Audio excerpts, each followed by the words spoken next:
পরম করুণাময় মহান আল্লাহ তাআলার নামে শুরু করছি, যিনি অত্যন্ত মেহেরবান। ওয়াইস কারণী রাহিমাতুল্লাহ একজন তাবিঈ ছিলেন। রাসূলুল্লাহ সাল্লাল্লাহু আলাইহি সাল্লাম বলেছেন, ওয়াইস আল কারণী তাবিঈনগণের মধ্যেও উত্তম। একদিন রাসূলুল্লাহ সাল্লাল্লাহু আলাইহি সাল্লাম বলেন, আমি মহান আল্লাহ তাআলার রহমতের সুগন্ধযুক্ত হাওয়া ইয়েমেনের দিক থেকে পাচ্ছি। রাসূলুল্লাহ সাল্লাল্লাহু আলাইহি সাল্লাম আরও বলেন, কিয়ামতের দিন মহান আল্লাহ তাআলা ৭০,০০০ ফেরেশতাকে ওয়াইস কারণীর অনুরূপ চেহারা দিয়ে সৃষ্টি করবেন। ওয়াইস কারণী এই সমস্ত ফেরেশতাদের দ্বারা পরিবেষ্টিত হয়ে হাশরের ময়দানে উপস্থিত হবেন। তিনি দুনিয়াতে নির্জন স্থানে এবং লোকালয় থেকে দূরে থেকে ইবাদত বন্দেগী করতে ভালোবাসতেন এবং নিজেকে গোপন রাখতে চেষ্টা করতেন। তাই কিয়ামতের দিন মহান আল্লাহ তাআলা সিদক নামক স্থানে তাকে রাখবেন। মহান আল্লাহ তাআলা তখন বলবেন, আউলিয়াগণ আমার আরশের নিচে, এবং তাদেরকে আমি ছাড়া আর কেউ চিনতে পারবে না। একদিন রাসূলুল্লাহ সাল্লাল্লাহু আলাইহি সাল্লাম সাহাবাগণকে বললেন, আমার উম্মতের মধ্যে এমন একজন ব্যক্তি রয়েছেন, রাবিয়া ও মোজার সম্প্রদায়ের ছাগলের পালের পশমের পরিমাণ গুনাহের জন্য তিনি সুপারিশ করবেন। সেই কালে এই দুটি সম্প্রদায়ের ছাগল দুনিয়ায় সুপ্রসিদ্ধ ছিল। সাহাবাগণ জিজ্ঞাসা করলেন, ইয়া রাসূলুল্লাহ সাল্লাল্লাহু আলাইহি সাল্লাম, আপনি আমাদেরকে তার সম্পর্কে বলুন। রাসূলুল্লাহ সাল্লাল্লাহু আলাইহি সাল্লাম বললেন, তিনি মহান আল্লাহ তাআলার একজন গোলাম, তার নাম ওয়াইস কারণী, তিনি কারণ নামক স্থানে বসবাস করেন। সাহাবাগণ বললেন, হে আল্লাহ রাসূল সাল্লাল্লাহু আলাইহি সাল্লাম, তার সঙ্গে কি আপনার সাক্ষাৎ হয়েছে? উত্তরে রাসূলুল্লাহ সাল্লাল্লাহু আলাইহি সাল্লাম বললেন, তিনি আমাকে প্রত্যক্ষভাবে দেখেননি বটে, কিন্তু অন্তরের চক্ষু দ্বারা আমাকে দেখেছেন। তখন সাহাবাগণ আরজ করলেন, তবে তিনি কেন আপনার সঙ্গে সাক্ষাৎ করছেন না?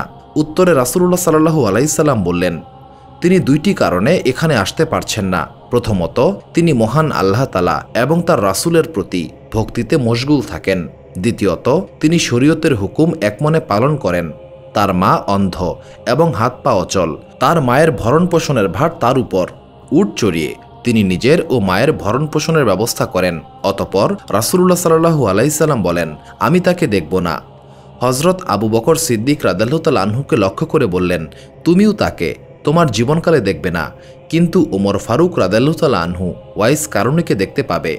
উফাতের সময় রাসূলুল্লাহ সাল্লাল্লাহু আলাইহি সাল্লাম হযরত ওমর এবং আলীকে বললেন, তোমরা আমার উফাতের পর আমার জামা ওয়াইস কারণীকে দিয়ে আমার সালাম পৌঁছে দেবে। রাসূলুল্লাহ সাল্লাল্লাহু আলাইহি সাল্লামের উফাতের অনেক পরে হযরত ওমর রাদিয়াল্লাহু তাআলা আনহুর খিলাফতের সময় হযরত ওমর এবং হযরত আলী রাদিয়াল্লাহু তাআলা আনহু কুফায় গিয়েছিলেন।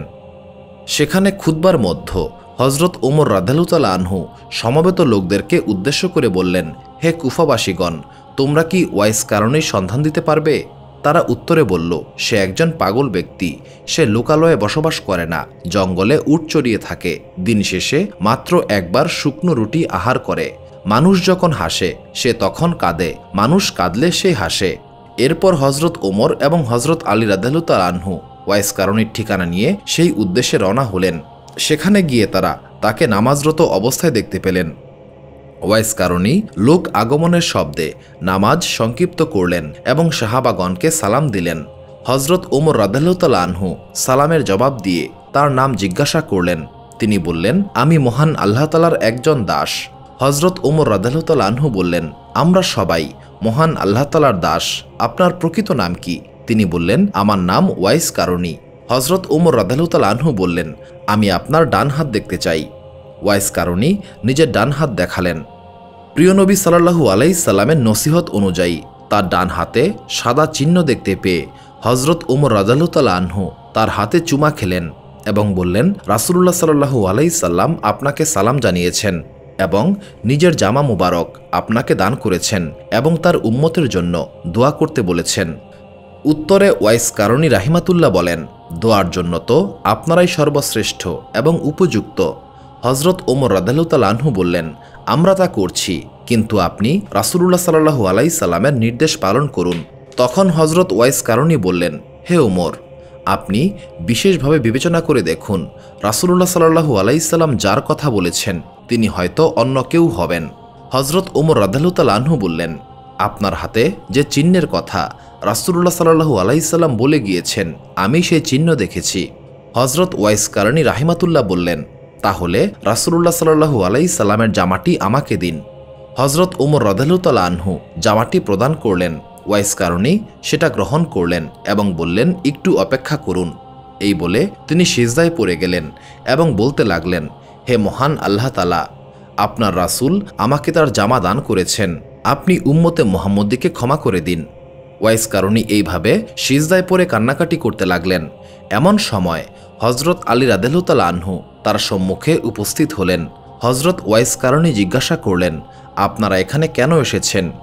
হজরত উমর এবং হজরত আলী রাদিয়াল্লাহু তাআলা আনহু বললেন, আমরা আপনার সঙ্গে সাক্ষাৎ করতে এসেছি এবং আপনাকে নবী করিম সাল্লাল্লাহু আলাইহি সাল্লামের এই জামাটি পৌঁছিয়ে দিতে এসেছি।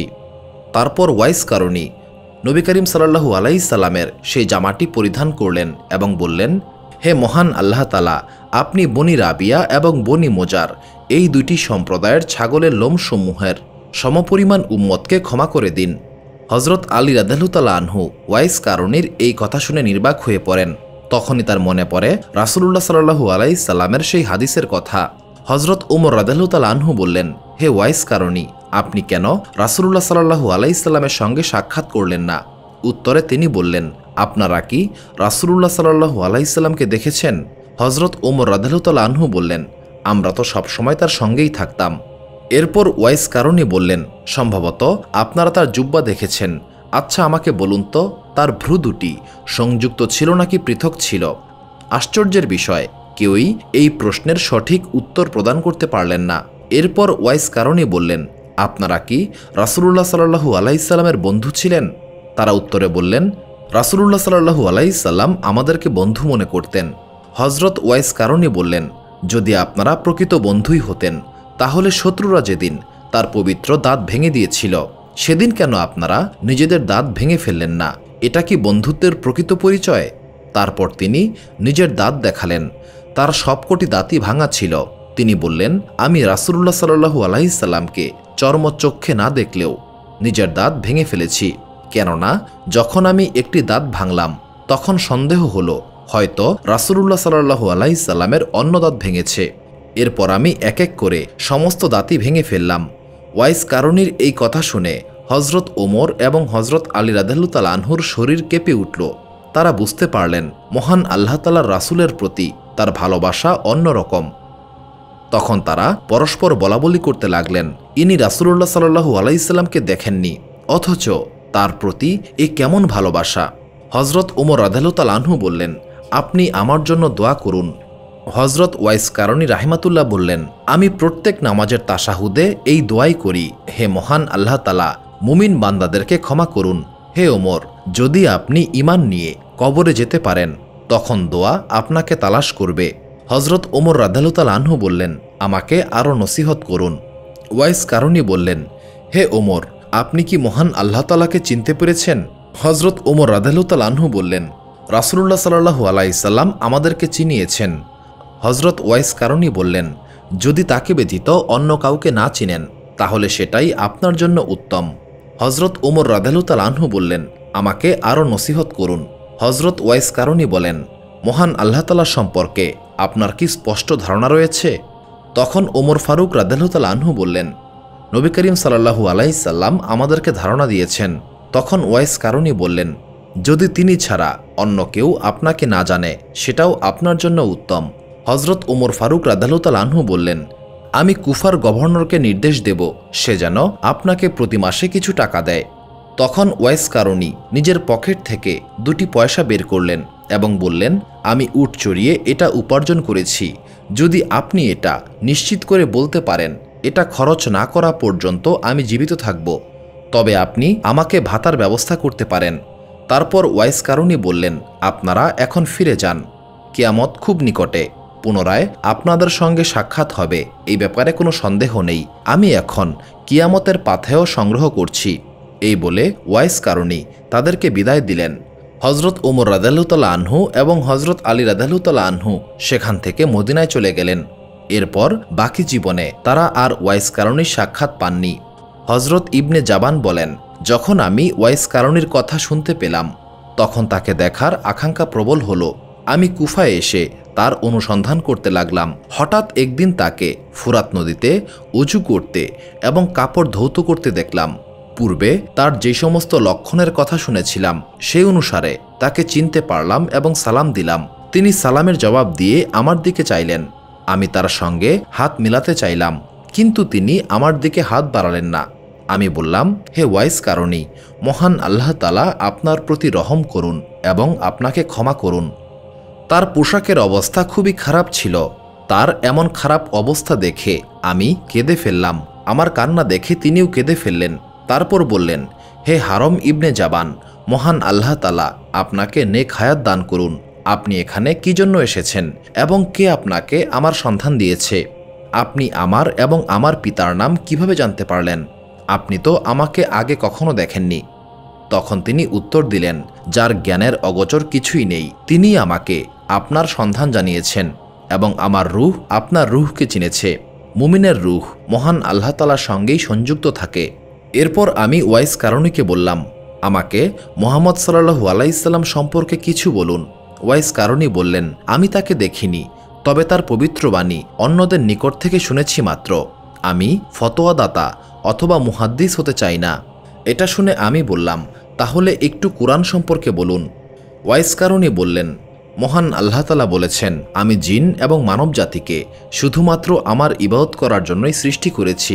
আমি আসমান ও জমিন এবং তাদের মধ্যে যা কিছু রয়েছে সেসবকে খেলার বস্তু হিসেবে তৈরি করিনি। এদের উভয়টিকে সত্য ছাড়া অন্য কিছু সৃষ্টি করিনি, তা অধিকাংশ মানুষই জানে না। তারপর তিনি এমন জোরে চিৎকার করলেন যে আমি ভাবলাম তিনি বেহুশ হয়ে গেছেন। কিন্তু তিনি বললেন, হে ইবনে জাবান, আপনি এখানে কেন এসেছেন? আমি বললাম, আপনার বন্ধুত্ব ও সোহবতের শান্তি আমাকে এখানে টেনে নিয়ে এসেছে। তিনি বললেন, যে মহান আল্লাহ তাআলাকে চিনেছে সে মহান আল্লাহ তাআলা ছাড়া আর কারো সঙ্গে বন্ধুত্ব করে আরাম পেয়েছে বলে আমি জানি না। যে ব্যক্তি মহান আল্লাহ তাআলাকে সত্যিকার অর্থেই চিনেছে সে মহান আল্লাহ তাআলা ছাড়া অন্য কারোর সঙ্গে সম্পর্ক স্থাপন করে কখনো সুখী হতে পারবে না। প্রসঙ্গক্রমে আমি বললাম, আপনি আমাকে কিছু উপদেশ প্রদান করুন। তিনি বললেন, যখন নিদ্রা যাবে তখন মৃত্যুকে শিয়রে রাখবে, আর যখন জাগ্রত অবস্থায় থাকবে তখন মৃত্যুকে নিজের চোখের সামনে রাখবে। কোনো গুনাহকে ছোট বলে মনে করবে না, বরং সমস্ত গুনাহকেই বড় মনে করবে।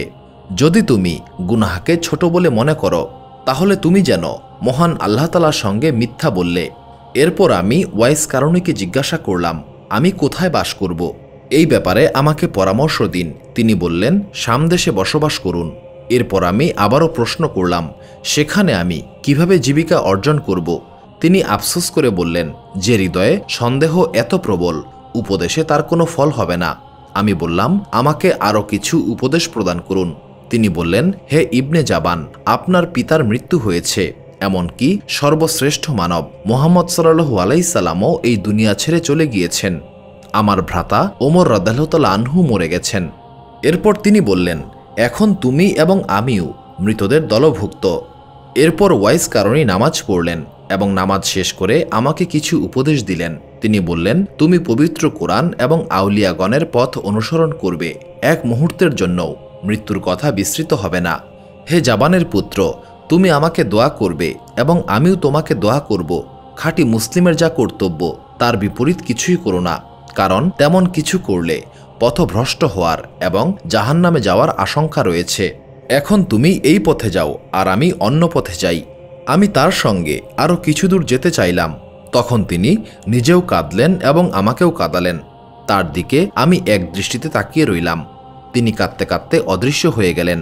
বর্ণনাকারী বলেন, আমি একদিন ওয়াইস কারণীর সঙ্গে সাক্ষাৎ লাভের আশায় তার খিদমতে হাজির হয়ে দেখলাম তিনি ফজরের নামাজ আদায় করছেন। নামাজ শেষ করে তাসবিহ পড়তে লাগলেন এবং জোহরের সময় পর্যন্ত পড়লেন। জোহরের নামাজের পর থেকে আসর পর্যন্ত তাসবিহ পাঠ করলেন এবং সেই নামাজও শেষ করলেন। এইভাবে তিনি 3 দিন পর্যন্ত কিছুই খেলেন না এবং ঘুমালেন না। চতুর্থ রাত্রিতে আমি দেখলাম তিনি সামান্য সময় ঘুমালেন। ঘুম ভাঙার পর তিনি মোনাজাত করলেন, হে মহান আল্লাহ তাআলা, তৃপ্তির ঘুম এবং পেট ভরে খাবার থেকে আমি তোমার নিকট আশ্রয় চাইছি। এই বাক্য শুনে আমি অবাক হয়ে ফিরে এলাম। একবার ওয়াইস কারণী 3 দিন অনাহারে ছিলেন। চতুর্থ দিন খাদ্যের সন্ধানে বের হলেন এবং রাস্তায় একটি দিরহাম দেখতে পেলেন। এই দিরহামকেও হারিয়ে ফেলেছে এটা ভেবে তিনি নিলেন না। অগত্যা শাক লতা আহার করবেন বলে ঠিক করলেন। ঠিক তখন একটি ছাগল গরম রুটি মুখে করে তার সামনে এনে রেখে দিল। রুটিটি অন্য কারো এটা ভেবে ওয়াইস কারণী সেটাও গ্রহণ করলেন না। ছাগলটি তখন ওয়াইস কারণীকে বলল, আপনি যে আল্লাহ তাআলার বান্দা, আমিও তার বান্দা, আপনি এই রুটিটি গ্রহণ করুন। হজরত ওয়াইস কারণী রুটিখানা গ্রহণ করা মাত্রই ছাগলটি অদৃশ্য হয়ে গেল। বর্ণিত আছে, বৃদ্ধ বয়সে তিনি হজরত আলী রাদিয়াল্লাহু তাআলা আনহুর সঙ্গে সিফফিনের যুদ্ধে যোগদান করেছিলেন এবং সেই যুদ্ধে শাহাদাত বরণ করেন। সুপ্রিয় দর্শক মণ্ডলী, প্রতিদিন নতুন নতুন ভিডিও পেতে আমাদের চ্যানেলটি অবশ্যই সাবস্ক্রাইব করুন এবং পাশে থাকা বেল আইকনটি প্রেস করতে অবশ্যই ভুলবেন না, এবং সেই সাথে আপনার যে কোনো মতামত আমাদের জানাতে আমাদের ভিডিওতে অবশ্যই কমেন্ট করুন। আশা করি আপনারা সবাই ভালো থাকবেন এবং সুস্থ থাকবেন। আসসালামু আলাইকুম।